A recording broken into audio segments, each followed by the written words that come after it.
दोस्तों नमस्कार, मैं आपका संतोष प्रदीप सैनी आपके अपने ऑनलाइन इंस्टीट्यूट लक्ष्य की लर्निंग 100 में आप सभी का स्वागत करते हैं। मित्रों, आज से हम आपको पढ़ाना स्टार्ट कर रहे हैं ग्रामीण एवं परिवेश, मतलब जो ग्राम से संबंधित जितने भी टॉपिक इसमें दिए गए हैं आज उसी के बारे में हम बहुत अच्छे से जिक्र करने वाले हैं।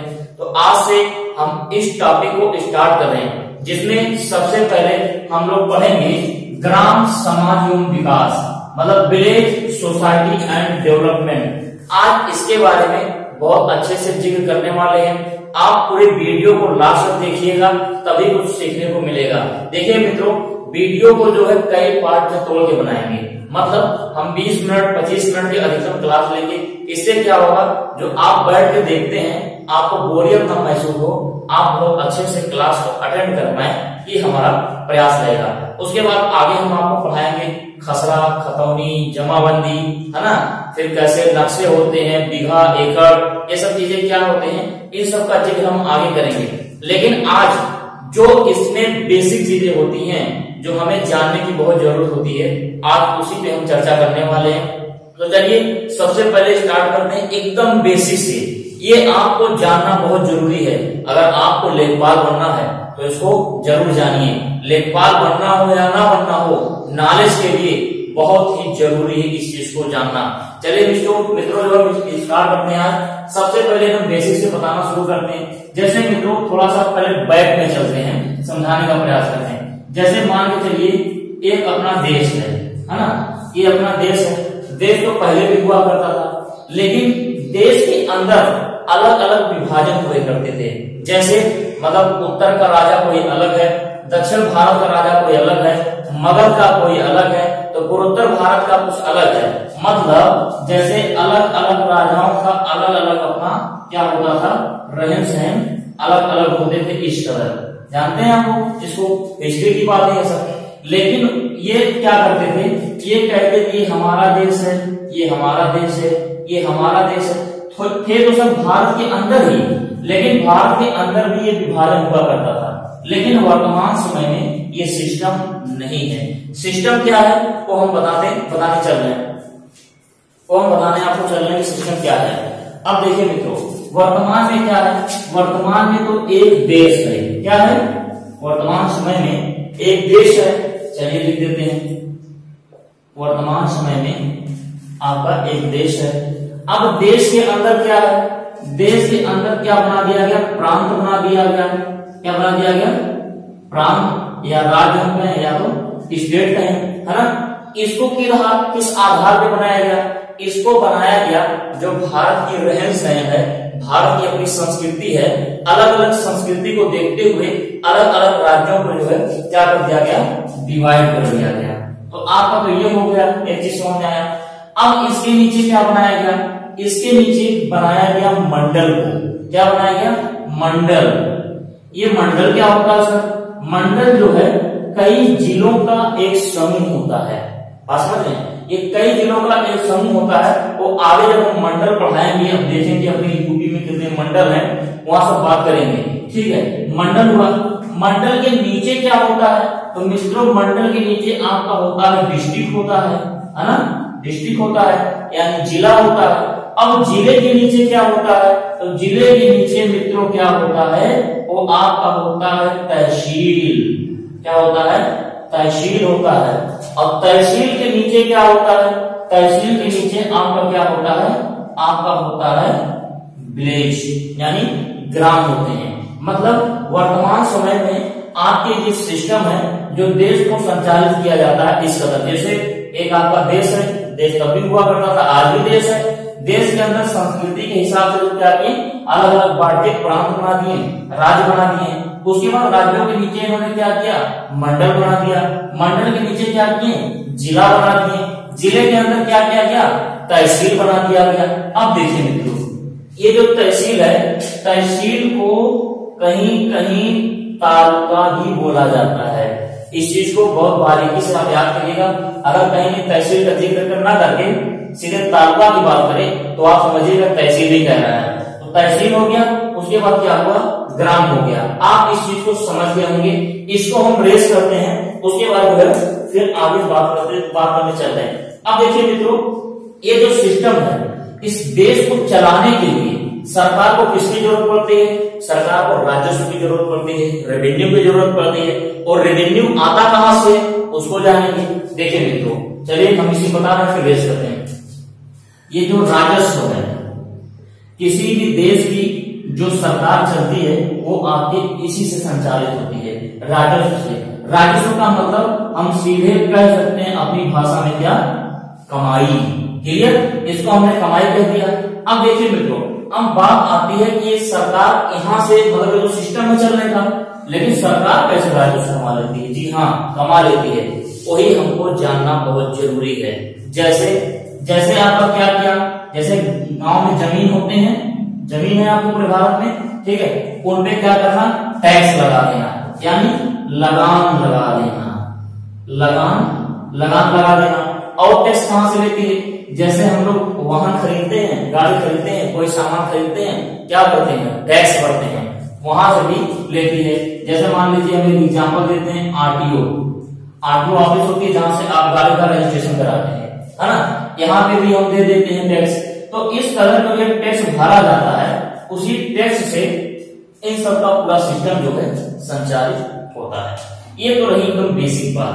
अब चलते हैं इसी कड़ी में आपको आगे समझाते हैं, ठीक है। आपको स्क्रीनशॉट लेना हो तो स्क्रीनशॉट ले सकते हैं, नहीं तो कोई बात नहीं, हम आगे चल रहे समझाते हैं आपको। चलिए अब बात कर रहे हैं जो गांव तक योजनाओं को पहुंचाया जाता है, एकदम मेन पॉइंट पे आते हैं। गांव तक जो योजनाओं को पहुंचाया जाता है वो किस आधार से पहुंचाया जाता है? योजनाओं को मित्रों 3 स्तरीय व्यवस्था के माध्यम से पहुंचाया जाता है। कितने स्तरीय? 3 स्तरीय व्यवस्था के माध्यम से। तो चलिए हम आपको समझाने का प्रयास करते हैं, लिख देते हैं। ग्राम विकास, है ना, या तो इसे मतलब पंचायती व्यवस्था के अंतर्गत में है, पंचायती, है ना। ये किसके आधार पर चलता है? त्रिस्तरीय व्यवस्था, त्रिस्तरीय व्यवस्था। ये त्रिस्तरीय व्यवस्था कैसे होती है वो हम आपको बताने का प्रयास करते हैं। सबसे पहले आपका एक होता है जिला परिषद। देखिए राइटिंग थोड़ा स्पष्ट हम इसलिए नहीं लिख रहे क्योंकि तेजी से हमको बताना है जल्दी से। जिला परिषद क्या है? जिला परिषद। क्लियर? एक तो आपका होता है जिला परिषद। अब जिला परिषद के बाद आगे क्या होता है?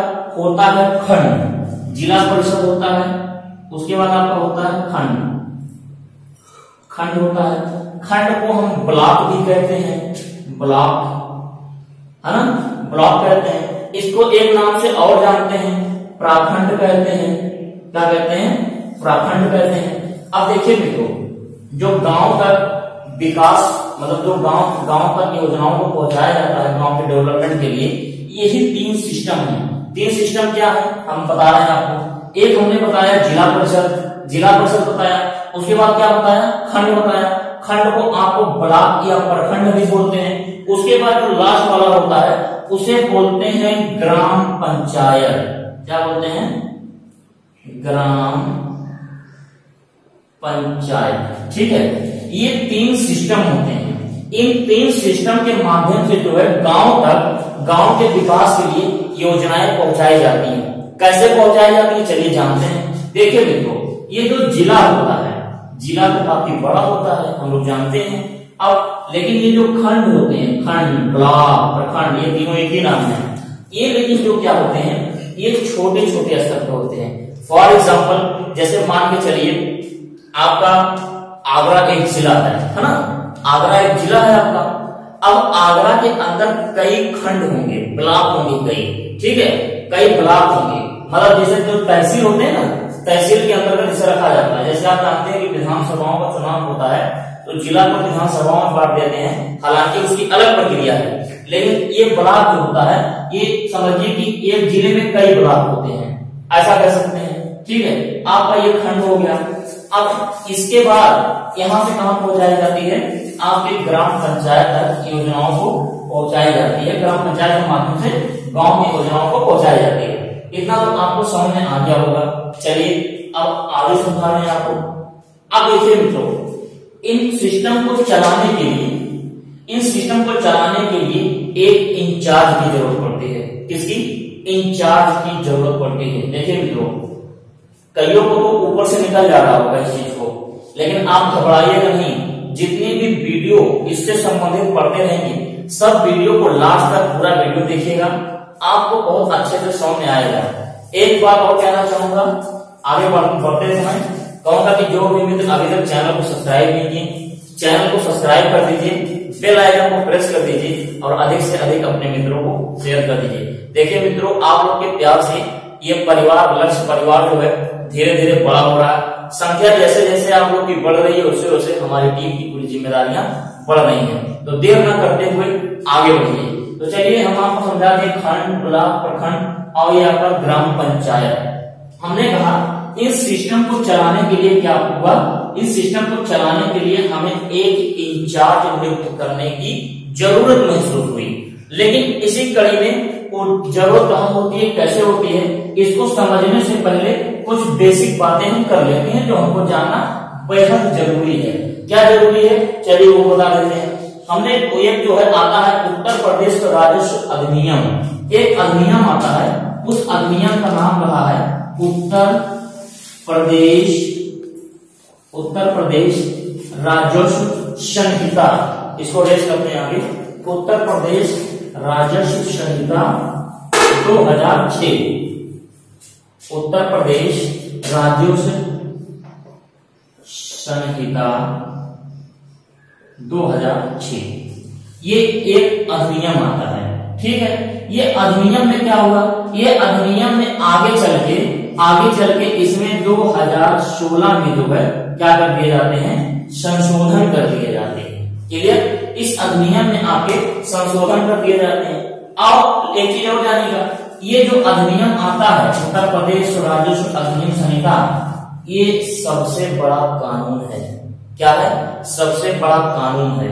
जैसे ये कानून क्या काम करता है, जैसे भूमि से लगान वसूलना, भूमि की व्यवस्था देखना, ये सब सिस्टम इसके अंतर्गत आपके आते हैं। ठीक है, हमने क्या बताया, लगान, जमीन का अधिग्रहण करना, भूमि की सुधार हो, भूमि की व्यवस्था हो, इन सब का जिक्र जो है आगे इसमें किया गया। क्लियर था? चलिए अब आगे समझाते हैं। अब इसके जो है इसमें क्या किया गया, धारा 7 के अंतर्गत राजस्व परिषद का गठन किया गया। चलिए लेते हैं अगला, धारा 7 के अंतर्गत राजस्व परिषद का गठन किया गया है ना। मतलब धारा 7 के अंतर्गत राजस्व परिषद का एक गठन किया जाता है इस कानून के तहत।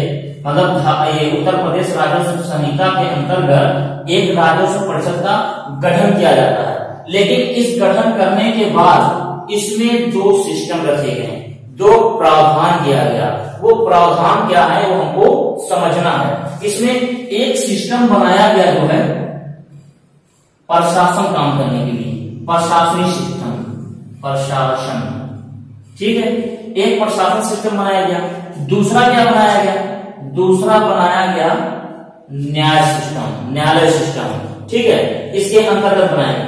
अब देखिए मित्रों, ये प्रशासन सिस्टम क्या बनाया गया, ये प्रशासन सिस्टम के अंतर्गत मतलब कहां से किससे कैसा टैक्स लेना है, तब इन सबको बनाया गया। मतलब इसके लिए प्रशासन की व्यवस्था की गई, प्रशासनिक व्यवस्था की गई। अगला जो ये न्यायिक व्यवस्था है, मतलब इसमें से जो उत्पन्न विवाद हो जाए, उस उत्पन्न विवाद को समाधान करने के लिए आपके न्याय की भी व्यवस्था की गई। जैसे मान लीजिए हम आपको पढ़ाते हैं, ठीक है, हम आपको पढ़ा रहे हैं, आप हमको फीस मान ले रहे हैं, हम आपको पढ़ा रहे हैं, आप हमको फीस दे रहे हैं, फीस पेमेंट कर रहे हैं। अब हम फीस कमा रहे हैं 100 रुपए, सरकार हमारे ऊपर ठोक दे 50 रुपए का टैक्स, ठीक है। अब ये तो मेरे साथ तो दुर्व्यवहार हो गया ना, 50 रुपए का टैक्स ठोक दिया, मेरे साथ जो व्यवहार हो गया तो हम क्या करेंगे, हम कहेंगे, मतलब हम न्यायालय से गुहार लगाएंगे कि जो है भैया हम तो 100 रुपए कमाते हैं, हमारे ऊपर तो 50 रुपए का टैक्स ठोक दिया गया, ये तो मेरे साथ जो व्यवहार किया गया, हमारे अपनी टीम को सब कुछ देखना है, बिजली का भाड़ा देना है, टेक्नीशियन टीम को देनी है, सारी चीज को देना है, तो बचेगा क्या मेरे पास। ठीक है, तो उसका समाधान करने के लिए आपके न्याय का एक स्थापना की गई। अब देखिए इतना सिस्टम आपको समझ में आया। अब क्या हुआ, राजस्व परिषद ने कुछ अधिकारियों को, अब जैसे कि सिस्टम बना दिया, जब ये सिस्टम बनाने के बाद राजस्व जो परिषद था क्या क्या कुछ अधिकारियों को नियुक्त करने का प्रावधान बनाया या नियुक्त करना शुरू किया। वो कहां से शुरू होती है, कैसे शुरू होती है, पूरी वीडियो को लास्ट तक आप देखिएगा। चलिए आज तो बहुत मजा आने वाला है इस क्लास में, आपको एक एक चीज हम बहुत अच्छे से समझाएंगे, आप बहुत अच्छे से डिटेल से देखते रहिएगा, जिससे किसी प्रकार की कोई दिक्कत ना हो। कोई भी अगर समस्या होती है तो आप हमारे दिए गए कमेंट बॉक्स में कमेंट कर सकते हैं। और एक बात और कहूंगा मित्र, अगर समझ में आ रहा होगा वीडियो तो लाइक करके थम्स अप करके जरूर बता दीजिएगा। तो चलिए हम आपको आगे समझाने का प्रयास करते हैं। आगे हम क्या समझाते हैं, अब देखिए राजस्व की धारा 12 है, धारा यहां लिख देते हैं, धारा 12 के तहत क्या किया गया, चलिए हम दिखाते हैं। एक होता है तो अपना जिला होता है, जिला तो बहुत बड़े लेवल पे होता है, लेकिन ऐसा नहीं समझेंगे आप। हम बनाते हैं पहले स्तर को, स्तर यानी लेवल, उसके बाद आपको क्या आता है, मंडल आयुक्त कह सकते हैं,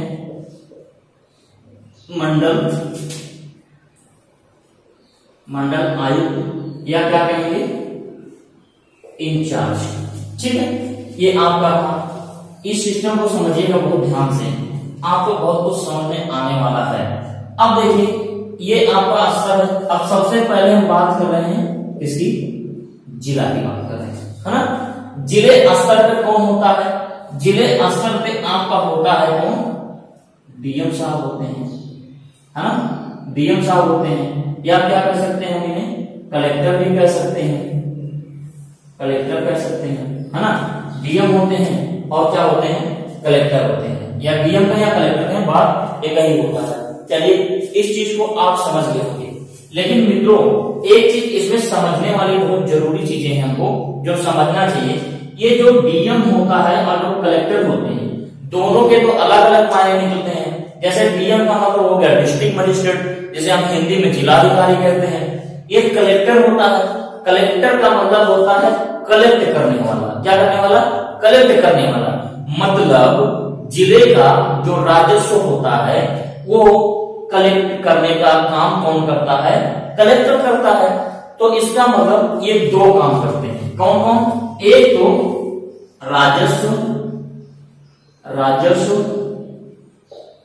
कलेक्ट करने का काम करते हैं, है ना। और जो ये डीएम सफर होते हैं, मतलब वही एक पद होते हैं लेकिन काम दो होते हैं।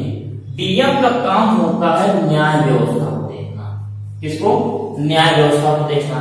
अब ये डिसाइड होता है इसमें कि काम क्या है, काम के हिसाब से जो है ये अपने कर्तव्यों का जो है पालन करते हैं। क्लियर, डीएम का जब रूप धारण करते हो यानी कहीं न्याय देना होता है तो डीएम कहलाते हैं, और जब ये राजस्व का काम करते हैं तो उन्हें क्या कहा जाता है, कलेक्टर कहा जाता है। तो आप इस चीज को बहुत अच्छे से समझिएगा। हम उम्मीद करते हैं इतना आपको बहुत अच्छे से समझ में आ रहा होगा। अगर आपने इस बेसिक पॉइंट को समझा तो लेखपाल बनना निश्चित है। चलिए अब हम आपको हमने बता दिया।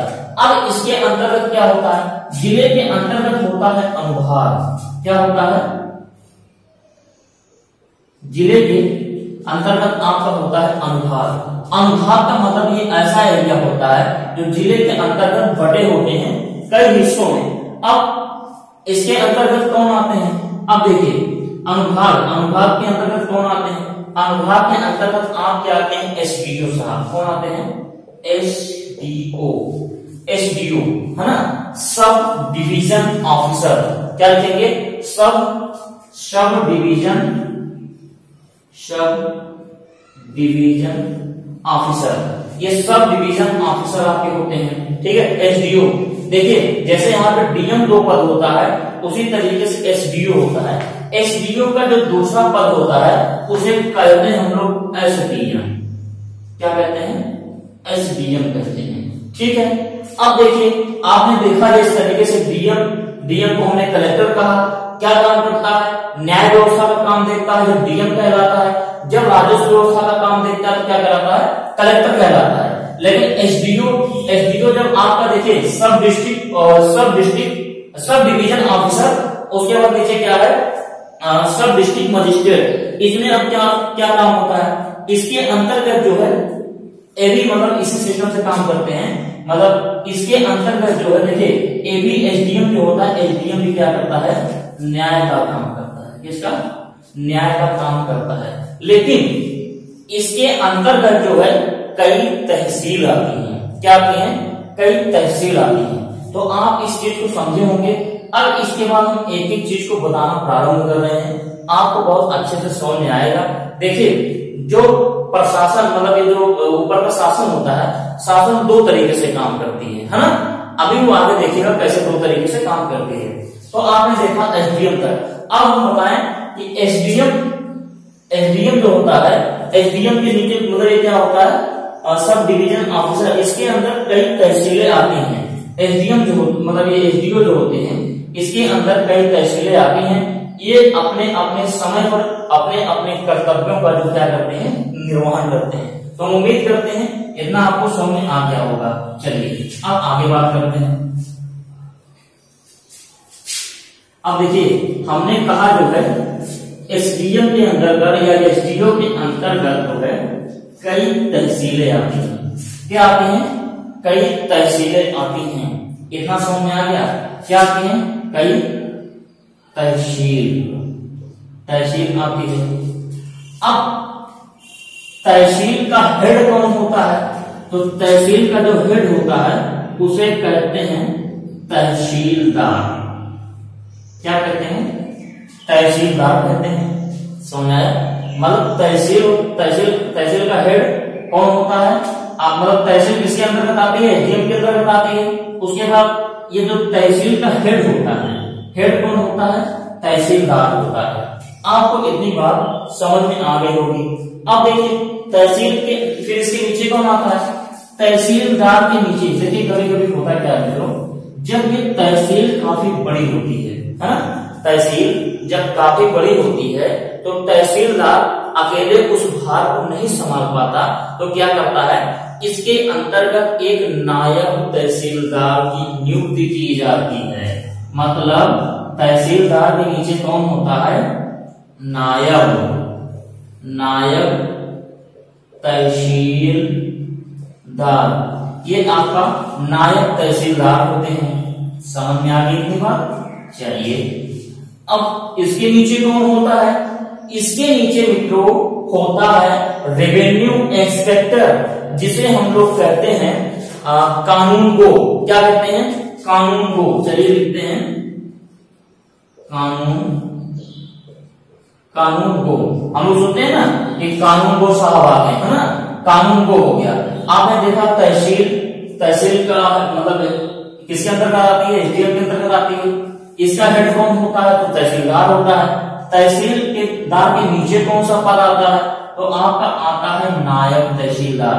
देखिए मित्रों कभी कभी होता क्या है, ये नायब तहसीलदार के पद आपको मिलेंगे ही नहीं। कारण क्यों है? कारण ये है कि जहां का तहसील छोटा होगा वहां का सारा काम तहसीलदार ही देख लेता है। यही कारण है कि नायब तहसीलदार की नियुक्ति कहीं कहीं पाई जाती है, यानी अधिकांशता पाए जाते हैं, लेकिन जहां जो छोटे तहसील होते हैं वहां पे नहीं पाए जाते हैं। अब इसके बाद कौन आया? इसके बाद आपका आया कानून गो। कानून गो आ गया। कानून गो जो है राजस्व निरीक्षक, इसे राजस्व निरीक्षक भी कहते हैं। क्या कहते हैं? राजस्व निरीक्षक कहें या तो रेवेन्यू इंस्पेक्टर से कर सकते हैं। ठीक है, राजस्व निरीक्षक आता है। अब इसी के नीचे जो आता है, इसी के नीचे आपका कौन आता है? राजस्व लेखपाल, राजस्व लेखपाल आता है। तो हमने इस सिस्टम को देखा। एसडीएम के अंतर्गत कई तहसीलें आती है ना, तहसील आती है। तहसील का हेड कौन होता है? तहसीलदार होता है। उसके नीचे कौन सा पद होता है? नायब तहसीलदार होता है, इसके भार को कम करने के लिए। उसके बाद इनके नीचे कौन होते हैं? रेवेन्यू इंस्पेक्टर होते हैं, राजस्व निरीक्षक कहें या जैसे कानून को साहब कहा जाता है, कानून को कहा जाता है। और इसी कानून के नीचे जो क्या होते हैं? आपके राजस्व लेखपाल होते हैं, कई अलग अलग गांव के। इतना आपको समझ में आ गया होगा, हम उम्मीद करते हैं। हम साइड हो रहे हैं, आप इसके साथ ले लीजिएगा। लेकिन मित्रों ये सब हम लोग जानते हैं, लेकिन ये क्या करते हैं? राजस्व लेखपाल जो हमको पढ़ना है, इसको करना है। ये करते जो है, जैसे गांव में क्या करते हैं? फसल की देख रेख है ना, मतलब जिस प्रकार कौन सी फसल पैदा हुई, जैसे आप रबी की, जायद की, खरीफ की, कौन से समय में कौन सी फसल पैदा हो रही है, कहाँ पे हो रही है, प्लस जमीन का नक्शा है ना, नक्शा आदि बनाने का काम जो है आप कौन करते हैं? वो राजस्व लेखपाल करते हैं। इतना आपको समझ में आ गया होगा। चलिए इसको हम रेस करते हुए आगे बढ़ते हैं, आपको फिर और अच्छे से समझ में आ जाएगा। अब हम बात करते हैं गांव विकास से संबंधित। किससे? गांव के विकास से संबंधित बातें करते हैं। देखिए मित्रों, वीडियो कितनी भी लंबी हो, समय जितना भी ना लग जाए, लेकिन आपको तो पढ़ना ही पड़ेगा डिटेल में, ठीक है। अगर आप डिटेल से पढ़ते हैं तो आपको समझ में आता है। चलिए हम लिख देते हैं ग्राम विकास से संबंधित। ग्राम विकास से ग्राम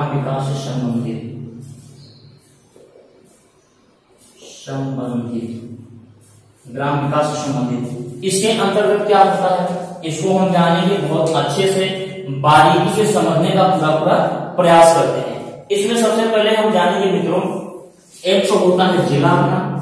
जिले स्तर से हम कोई बात करेंगे तो जिले स्तर से बात करेंगे। जिले का हेड कौन होता है?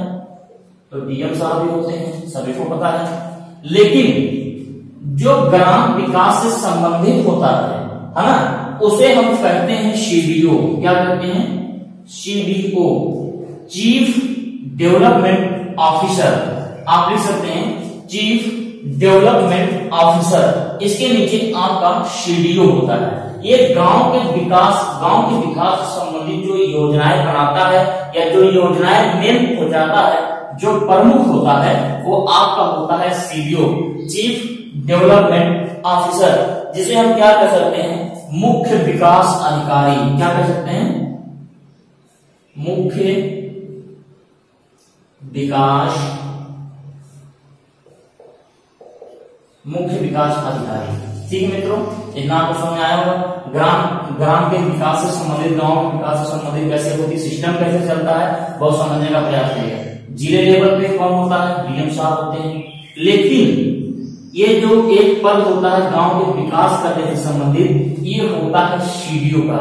किसका होता है? सीडीओ का है। अब आप कहेंगे मित्रों ये सीडीओ क्या है? सर सीडीओ क्या है? देखिए मित्रों, ये जो सीडीओ होता है एक पद होता है, और आपके जिले में एक विकास भवन होता है। पता है? आपके जिले में एक विकास भवन होता है। उस विकास भवन में बैठने वाला एक अधिकारी होता है सीडीओ, चीफ डेवलपमेंट ऑफिसर। ये क्या? ये आईएएस रैंक का अधिकारी होता है। किसका होता है? आईएएस रैंक का अधिकारी होता है। और ये अपनी रिपोर्ट जो होती है, ये अपनी रिपोर्ट क्या करता है? डीएम साहब को सौंपता है। इतना आपको समझ में आ गया? अगर इतना समझ में आ गया तो बात हमसे करके जरूर बता दीजिए। चलिए उसके बाद आईएएस रैंक का अधिकारी होता है, आपके विकास भवन में बैठता है और अपनी रिपोर्ट जिसको सौंपता है तो डीएम साहब को सौंपता है। समझ में आ गया इस चीज को? चलिए इतना समझ में आ गया तो फिर आगे बढ़ते हैं, आगे बात करते हैं। अब देखिए इसको ड्रिल नहीं करते हैं, यही समझाने का प्रयास करते हैं। सीडीओ आता है, उसके बाद सीडीओ के बाद आपका एक आता है जिसे हम लोग कहते हैं ब्लॉक। अच्छा पहले ड्रिल करते हैं। तो ये जिले स्तर पे आप लोगों ने समझा, अब ब्लॉक स्तर पे हम समझाने का प्रयास करते हैं। चलिए अब ब्लॉक स्तर पर समझाने का प्रयास करते हैं, किस पे?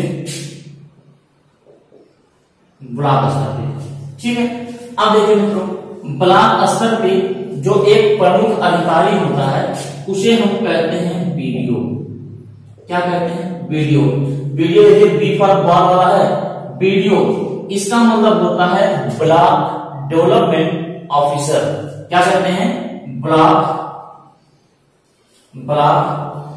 Development officer. ये आपके ब्लॉक डेवलपमेंट ऑफिसर होते हैं। इतना समझ में आया? ये जो होता है बीडीओ, ये पीसीएस रैंक का अधिकारी होता है। क्या होता है? पीसीएस रैंक का आपका अधिकारी होता है। ठीक है, और जो ये अपनी रिपोर्ट किसको सौंपता है? तो ये सौंपता है सीडीओ को, चीफ डेवलपमेंट ऑफिसर को। आपको इतना समझ में आ गया होगा। ठीक है, ठीक है, चलिए आप इतना समझ में आ गया होगा एक चीज। चलिए इतना समझ में आ गया और थम्स अप करके बता दीजिए। चलिए अब इसी कड़ी में हम आपको जो है फिर बताते हैं। इसके बाद मतलब ये जो ब्लॉक के बाद यानी बीडीओ के बाद आपने पहले सीडीओ देखा। क्या देखा? सीडीओ देखा। सीडीओ के बाद क्या देखा आपने? बीडीओ को देखा। अब उसके बाद बताते हैं एक होता है एडीओ। क्या होता है? एडीओ, है ना, असिस्टेंट डेवलपमेंट ऑफिसर। ये एक प्रकार का बहुत छोटा पद होता है। एडीओ का एक प्रकार का बहुत ही छोटा पद होता है। और इनके बाद एडीओ के बाद एक पद और होता है जिसका नाम होता है बीडीओ। ये भी नाम सुने होंगे। ठीक है, बीडीओ। ये बीडीओ जो होते हैं इनको कहा गया विलेज डेवलपमेंट ऑफिसर। देखिए एक बीडीओ तो यहाँ है, ये तो बड़ा अधिकारी होता है ना, ब्लॉक लेवल का होता है। लेकिन आपका जो ये होता है बीडीओ विलेज डेवलपमेंट ऑफिसर, ये आपके गांव स्तर का जो है क्या होता है? एक अधिकारी होता है। मतलब एक इनसे छोटा अधिकारी होता है जो गांव से संबंधित देखरेख करता है।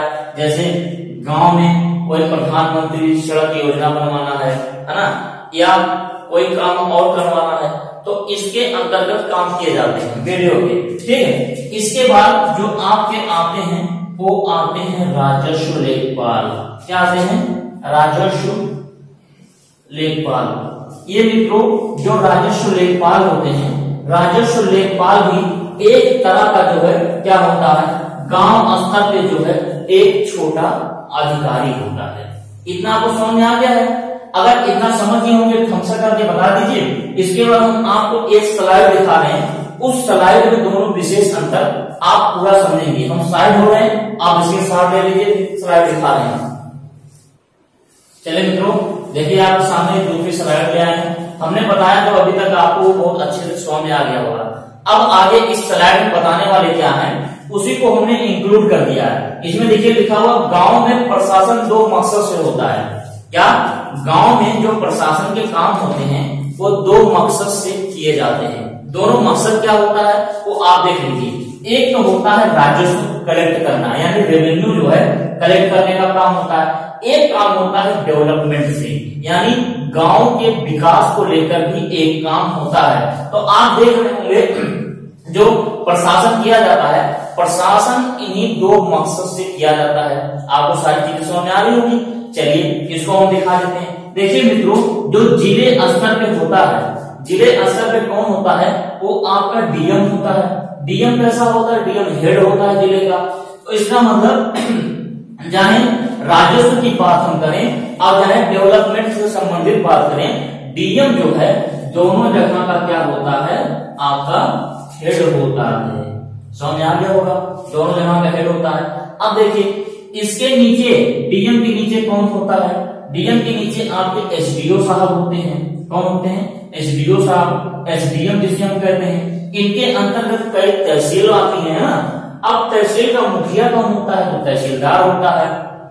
तहसीलदार के नीचे कौन होते हैं? नायब तहसीलदार होते हैं, जो कि हमने अभी को बताया है कि इनके भार को कम करने के लिए इस पद की नियुक्ति की गई है। उसके बाद इनके नीचे कौन होते हैं? कानूनगो साहब होते हैं। कानूनगो के नीचे जो आपके कौन होते हैं? राजस्व लेखपाल होते हैं, जो आपके गांव का एक बहुत ही बेसिक अधिकारी होता है, बहुत ही छोटा अधिकारी होता है। तो ये लाइन आपको मित्रों समझ में आ गई होगी। चलिए अगर समझ में आ गई है तो आगे बताते हैं। अब आगे हम बताते हैं कि डेवलपमेंट किस तरह होता है गांव का। डेवलपमेंट जैसे आपका होता है, देखिए पहले तो ये डीएम तो हेड होता है, मतलब जो इसमें होता है विकास से संबंधित। उसके बाद होता है चीफ डेवलपमेंट ऑफिसर, है ना, मतलब ये आपका जो है जिले स्तर का गांव में विकास करने के लिए एक जो है प्रमुख अधिकारी होता है। कहाँ बैठता है? वो आपके विकास भवन में बैठता है। जैसे आपका जिला है, जिले में विकास भवन होता है। जैसे मान के चलिए फॉर एग्जाम्पल हमारा अम्बेडकर नगर जिला है। अम्बेडकर नगर जिला है तो अम्बेडकर नगर में जो मेन स्थान है जिले का, वो आप जहाँ पे विकास भवन बना हुआ है, उस विकास भवन में बैठने वाला एक प्रमुख अधिकारी होता है। ये तो डीएम के नीचे काम करता है, लेकिन इसकी भी जो रैंक होती है ये आईएएस रैंक का अधिकारी होता है। फिर उससे संबंधित हम चले जाते हैं। अब जिले से हम चलते हैं तो जिले हमने देखा था शुरू में पढ़ते समय कि खंडों में बटे होते हैं, प्रखंड होते हैं, जिसे हम ब्लॉक कहते हैं। तो ब्लॉक स्तर का एक अधिकारी होता है जिसे बीडीओ कहा जाता है, ब्लॉक डेवलपमेंट ऑफिसर कहा जाता है। उसके बाद इसके नीचे एक पद होता है, ये बहुत छोटा सा पद होता है, एडीओ होता है। कहीं कहीं तो ये होते ही नहीं है, लेकिन मान के चलिए जो पद सिस्टम में बनाए गए हैं इसे जानना बहुत जरूरी है। आपका एडीओ हुआ, फिर एडीओ के नीचे आपका कौन होते हैं? बीडीओ होते हैं, विलेज डेवलपमेंट ऑफिसर। ये ब्लॉक डेवलपमेंट है और ये विलेज डेवलपमेंट ऑफिसर है। इस चीज को बहुत समझिएगा, इसका स्क्रीनशॉट ले लीजिए तो आपको सारी चीजें समझ में आ जाएंगी, है ना। चलिए स्क्रीनशॉट आपको ले लिए होंगे, हम उम्मीद करते हैं ये सेशन आपको बहुत अच्छा लगा होगा। इसके बाद हम आपको जो अगला पार्ट लेके आएंगे वहां पे दिखाएंगे कि खतरा, है ना, खतरा और जो है खतौनी, जमाबंदी, इन सब चीजों का बहुत अच्छे से हम जिक्र करेंगे। वहां पे आपको दिखाएंगे कि जमीन कैसे होते हैं, जमीन के नंबर कैसे होते हैं, है ना, पट्टा किसे कहते हैं, इन सब चीजों की हम बात बहुत अच्छे से करने वाले हैं। तो आप वीडियो को अधिक से अधिक शेयर कर दीजिए। एक बात और कहना चाहूंगा लास्ट में, जो भी मित्र डिटेल में स्टैटिक जीके को लेखपाल वाला पढ़ना चाहते हैं या पूरा पढ़ना चाहते हैं लेखपाल का, वो एक हम नंबर बता रहे हैं 9335004851। ये आपका नंबर है 9335004851। इस नंबर पे आप लेखपाल एंट्री लिखिए, व्हाट्सएप कर दीजिए। जो लेखपाल से संबंधित सारी जानकारियां होंगी वो आपको जानकारियां इस नंबर पे दे दी जाएंगी। एक बात और कहना चाहूंगा, जो भी हमारे टेलीग्राम चैनल से जुड़ना चाहते हैं, टेलीग्राम पे जाकर सर्च करिएगा लक्ष्य ई लर्निंग 100। क्या सर्च करेंगे? लक्ष्य ई लर्निंग 100। 100 पीछे गिनती में लिखना है 100 सर्च करिएगा, वहां पे आ जाएगा। येलो कलर की डीपी लगी हुई है, उसे ज्वाइन कर लीजिएगा। सारे मैटर हम पर डे वहां पे डेली 6 से 7 क्लासें वहां पे देते हैं, पीडीएफ नोट सेंड करते हैं, सारी चीजें वहां पे मिलेंगी। इसी के साथ अपनी बाड़ी को हम विराम देते हैं। बहुत बहुत धन्यवाद।